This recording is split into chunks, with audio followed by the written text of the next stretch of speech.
Georgia's had its share of legendary coaches. That group would include Mike Garvin, who roamed the sidelines at Mount DeSales for many years. He guided the Cavaliers to 3 GHSA state titles in a 4-year span back in the early 1970s. Now, the 1973 team went undefeated to capture the Class C championship. Suzanne Lawler took a look at that winning team and found that 50 years later, their bond is as close as when they blocked for each other back then.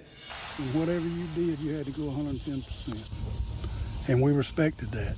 Some of the football players from the 1973 state championship team are modest, and they don't have to be. The guys that wore the jerseys from 1970 to 73 won 3 state championships in 4 years. But the main thing was that we were playing for each other, so I don't remember a whole lot of individual stuff that I did.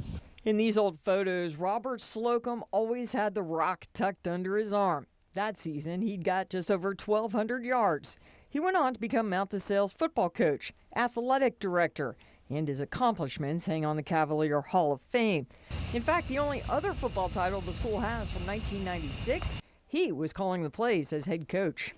We were friends from day one. Like Robert and I went to grammar school together, and Eddie came over in 9th grade, and we hit it off automatically. David Taylor is described as one of the fiercest offensive guards and defensive ends in the school's history.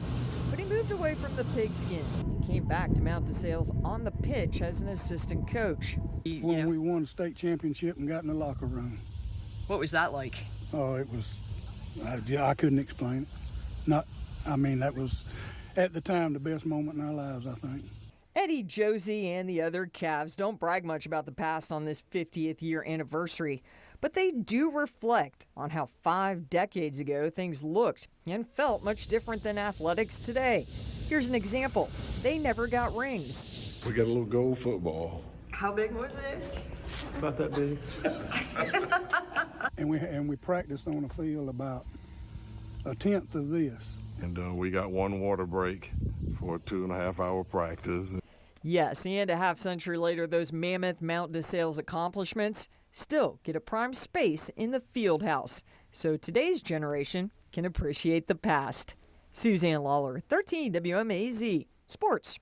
Now, 2 other standouts on that 1973 title team, Ben Sambisi and Johnny Henderson, both went on to star at the University of Georgia.